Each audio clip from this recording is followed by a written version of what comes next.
Olá, alunos. Sejam bem-vindos mais uma vez à plataforma de AD do IFP.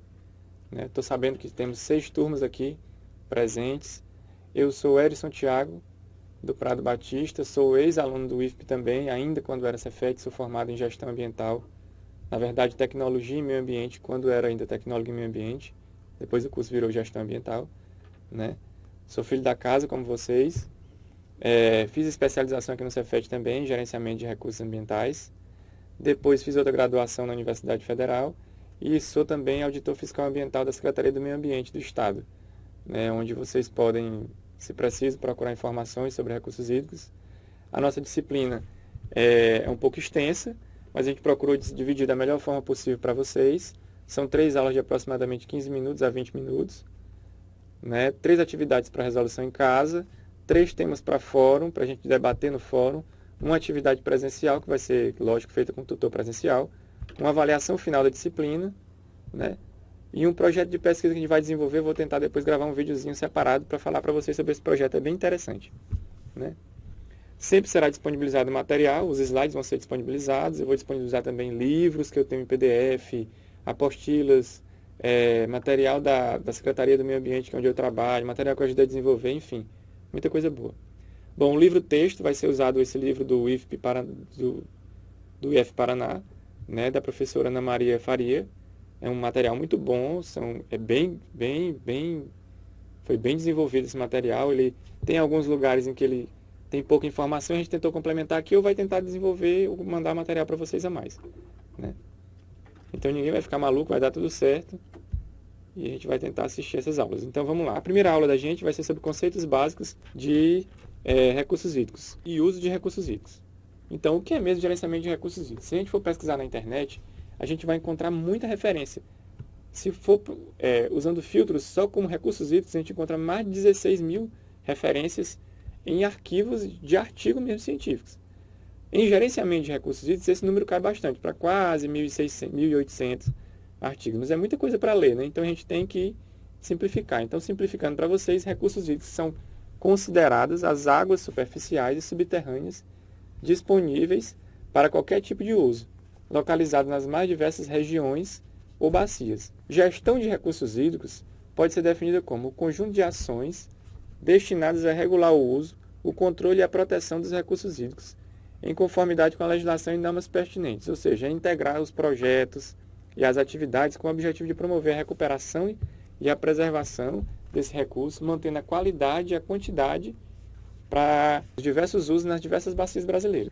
Então, não se pode falar de recursos sem falar do ciclo da água. Eu descobri um videozinho muito interessante no YouTube que fala dessa divisão de pequeno ciclo e grande ciclo, porque o ciclo da água se divide pedagogicamente em pequeno ciclo e grande ciclo.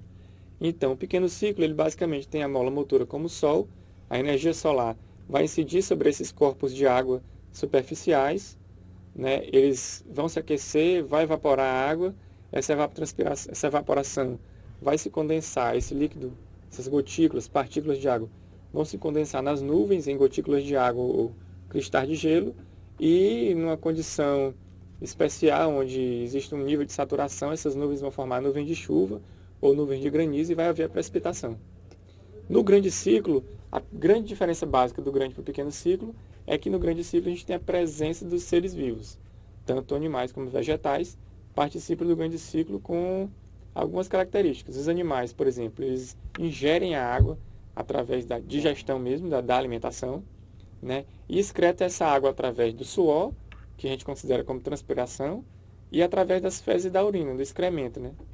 Esse excremento vai ser decomposto pelos decompositores e essa água vai ser devolvida ao meio, através da decomposição desses excrementos.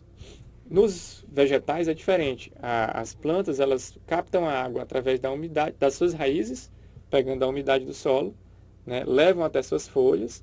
Nas folhas elas vão participar daquele processo da fotossíntese, que não cabe a gente agora explicar detalhadamente, que vai liberar glicose e oxigênio, consumindo gás carbônico e água. Então, as plantas também praticam a transpiração, a evapotranspiração, e essa transpiração também vai entrar no pequeno ciclo, através da formação de nuvens, enfim, e aquele ciclo se repete. Então eu deixei aqui embaixo do site, do slide, os links dos 2 vídeos do YouTube. Para vocês depois, quem quiser assistir, são vídeos pequenos, mas bem didáticos. Então, o professor Tundis, que é um grande pesquisador em recursos hídricos, ele sempre fala que o ciclo hidrológico é o principal unificador de todos os processos referentes à água no planeta, né?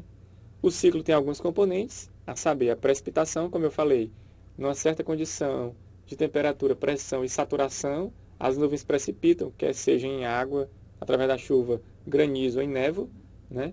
A evapotranspiração é a parte vegetal, onde os vegetais vão transpirar e, através da evaporação também, vão promover essa formação de gotículas e vão para as nuvens, etc, etc. A transpiração é a parte animal. A infiltração, quando essa água precipita, ela cai no solo, ela infiltra nas primeiras camadas, é considerada infiltração. E a infiltração, as camadas mais profundas do solo, onde existe já o lençol freático e o lençol ou aquífero confinado, é considerada como nome de percolação. E também, de uns tempos para cá, a gente tem escutado muito a drenagem, né? Pelas características do terreno, a drenagem também participa, né? Que é o caminho por onde a água corre, participa desse ciclo hidrológico também. Vamos falar agora sobre a distribuição da água no mundo e no Brasil. A maior parte da água que existe no mundo é sabido por todos, está no mar. Então, 97,5% da água do mundo é salgada, né? Só 2,5% de água é doce. Imagine aí, 2,5% de água doce para abastecer uma população enorme desse do planeta.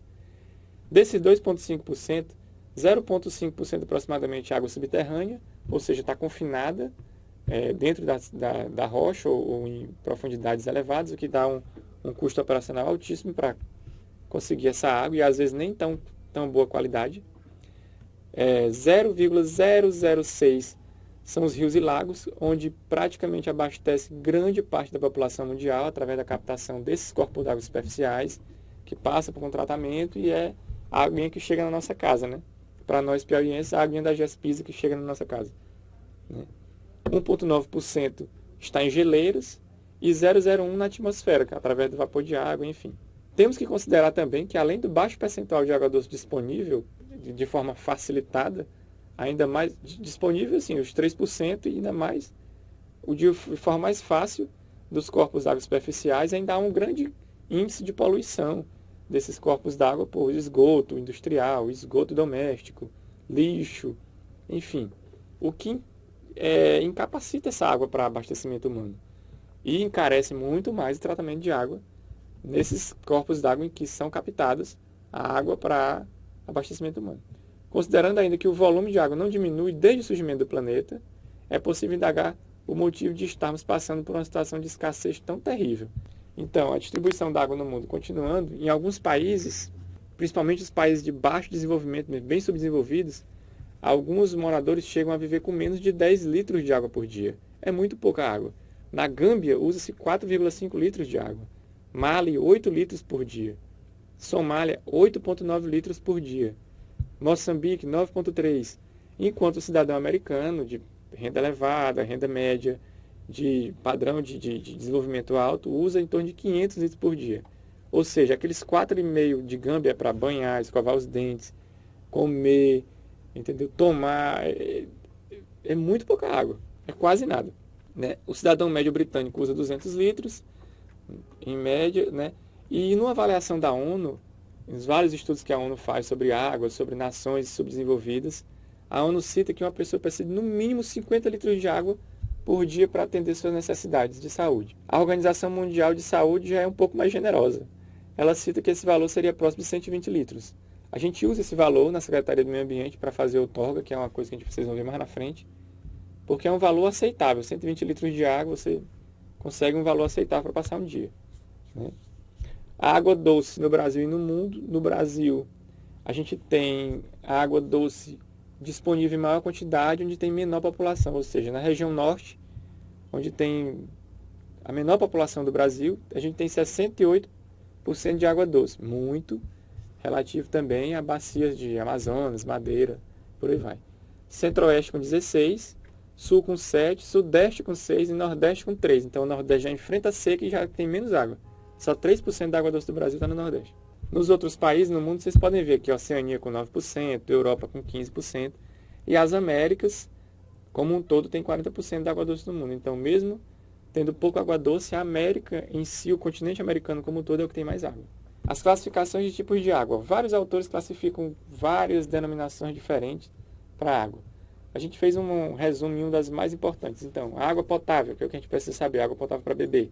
Ela pode ser consumida sem riscos à saúde. É uma água tratada, sem ou com condições aceitáveis de potabilidade, de acordo com os padrões que vocês vão ver na segunda aula da Resolução Anvisa 2914. Água doce. É uma água que existe nos rios, lagos e ribeiros, nos corpos d'água superficiais, que tem um teor de sal mínimo ou bem inferior e que após um tratamento simples ela pode ser utilizada para consumir.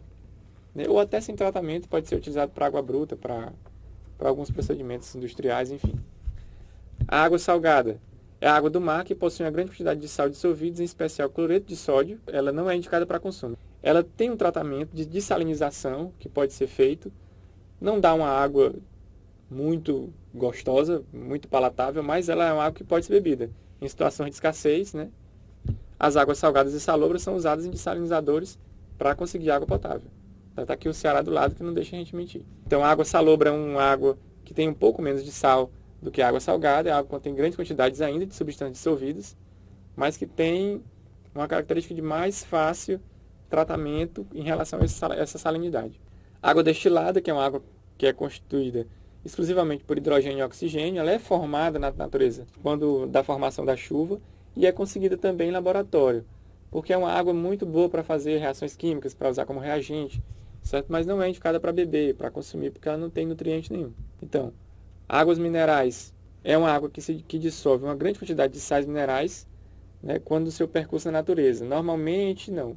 Quase que 100% das vezes são encontradas em aquíferos confinados, água subterrânea, em lençóis profundos, onde aquela água já está ali há um bom tempo, passou por uma filtração da camada de terra de anos até chegar naquela reserva, né? Então é uma água muito pura, normalmente não tem contaminação, né? Ela tem algum cheiro característico, algum cor e sabor, mas perfeitamente consumível. Água poluída, que é o conceito que a gente vai ver mais na frente, é uma água que apresenta uma alteração física, tal como cor, turbidez, sabor, mas isso mais ligado a constituintes químicos, né? Saponáceos, tinta, óleos, por aí vai. A água contaminada já tem essa característica da poluída, mas tem o agregamento de conter ainda agentes patógenos, ou patogênicos vivos, né? Bactérias, vírus, além das substâncias tóxicas. Então, as formas de uso da água, elas divergem também em várias localidades, em vários setores, porque depende muito da quantidade de água disponível e da forma como essa água está disponível.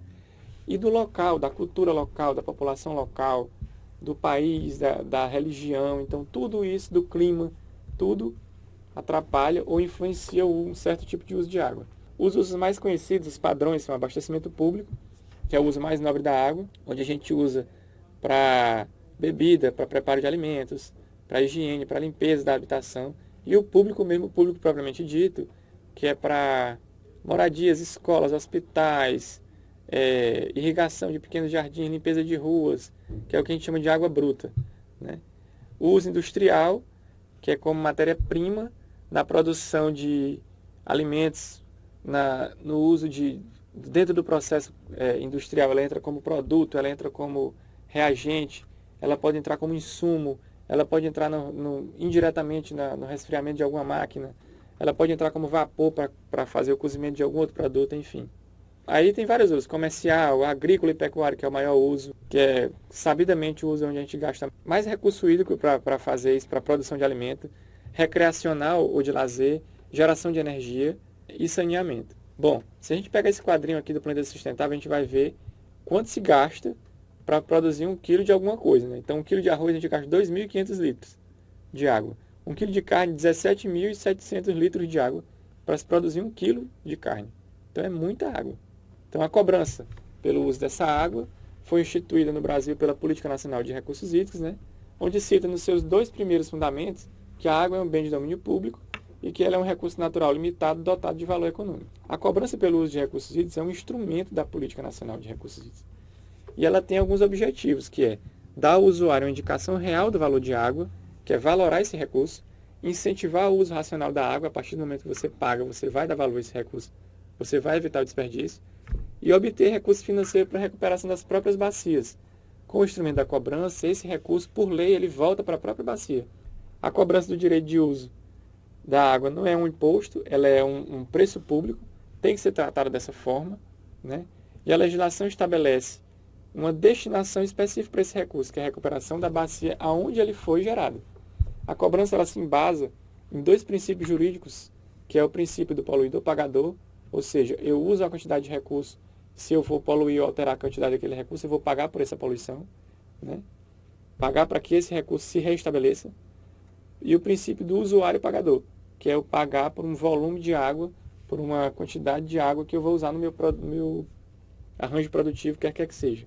Então aqui tem um quadro no slide que mostra para vocês que essa cobrança ela é basicamente utilizada ainda pela Agência Nacional de Águas, né, nas suas bacias federais, e que alguns estados já estão bem evoluídos nessa questão de cobrança, a nível estadual, como é a questão do Ceará, nosso vizinho do lado, onde a situação de escassez já se arrasta por vários anos. São Paulo, pela qualidade de água, já está também há muito tempo lutando com essa questão de qualidade de água, né, e por aí vai. Bom, os conflitos, que é o último tópico dessa aula, né? Alguns estudos mais recentes têm citado várias vezes, repetidamente, que a escassez de água ainda vai se provocar muitos conflitos no mundo, inclusive guerras, né? Se já não provocou em alguns lugares, né? Há alguns relatos de que alguns conflitos no Oriente Médio, principalmente na questão daqueles países onde há mais desertos, é que tem-se uma briga na divisão de limites exatamente para englobar os corpos de água. A ONU previu em 2003 que já na metade desse nosso século, 7 bilhões de pessoas em 60 países já passariam por problemas de escassez de água. Alguns estudos já recentes de 2013, 2012 já citam que esse período já está mais para 2030, já está bem mais próximo do que a ONU esperava. São Paulo é o nosso caso atual de maior repercussão, onde está se dizendo que é a maior crise da história. Os reservatórios estão secando, o complexo Cantareira está bem baixo, né, onde está tendo já um remanejamento de água, racionamento, uso de volume morto de água e por aí vai. Eu fiz um print aqui de uma matéria, vocês podem ver aí no slide, né, onde o Brasil vive um conflito de água a cada 4 dias. Em 2013, 93 conflitos de água sérios foram diagnosticados no Brasil, né, esses estudos da ANA e de uma ONG. Desses, 37 foram no Nordeste, ou seja, o Nordeste foi onde teve mais conflito de água. Foi um ano atípico, onde choveu pouco e a seca veio forte, né? Então a seca do Nordeste por si só já deveria ser o maior conflito de água, e não essa seca de São Paulo. Mas a exposição de São Paulo é maior na mídia, né? São mais pessoas morando lá. Tem mais pessoas morando em São Paulo do que juntando 3, 4 estados do Nordeste. Então, São Paulo, em 2014, é tratado atualmente como o maior conflito de água da história do Brasil. O Complexo Cantareira, que foi construído em 74 para auxiliar no sistema de abastecimento da Grande São Paulo, trabalhou bem até certo ponto, né, mas em 40 anos entrou em colapso e apresentou em maio de 2014 os piores níveis em 10 anos. Então, em São Paulo já está trabalhando com alocação negociada de água, que é você ter regras de uso, racionamento, diminuição da vazão, diminuição de alguns usos, priorização de usos para abastecimento humano, de sedentação animal. Aqui no Piauí a gente tem um exemplo característico bem próximo, que é Picos. Picos fez, em 2013, apresentou um conflito também de uso, onde alguns usuários para irrigação não estavam conseguindo a vazão suficiente, que eles captavam por captação superficial no rio Guaribas, né, que é o rio que corta a cidade. Esse rio é abastecido basicamente por 2 grandes reservatórios, Bocaina, na cidade do Bocaina, na cidade mesmo de Bocaina, subindo o rio Guariba, rio acima, né? E o reservatório de Piaus, que se localiza no Riachão, que é um afluente do Guaribas, que também está com nível muito baixo, ali na região de São João dos Patos, Santo Antônio de Lisboa. Nesse açude foi feito um cadastramento, pegando todos os municípios envolvidos, Bocaina, Sussuapara e Picos. A gente conseguiu cadastrar 200 irrigantes, conseguimos diagnosticar a forma como eles estavam usando a irrigação deles. Não estava adequada, não tinha tanta eficiência. Para vocês terem ideia, a eficiência deles era de 50%, onde a literatura relata que deve ser de 70% a 80%. Né? E teve também diagnosticado uma superexploração do aquífero na região de Picos. A gente tem aqui fotos da reunião onde foi estabelecida agora nesse ano, em junho, as regras de uso para Picos. que também foi uma alocação negociada, onde o município X usará a água durante tantos dias e durante tantas horas, para ver se a gente consegue água até englobar todos os usuários, né? Todos os usuários têm pelo menos uma certa quantidade de água. Uma foto do Rio Guaribas aqui à esquerda e uma foto embaixo do lançamento de esgotos, que também é uma situação que tem que ser mudada, né? Alguns lugares onde a água está cortada mesmo, não passa por dragagem ou por mineração. E essa atitude, tem outras atitudes da SEMAR, da ANA e do DENOX, nesse município, muito parecidos e similares com São Paulo, para tentar arrumar água para o povo. E muito obrigado, terminamos a primeira aula de hoje.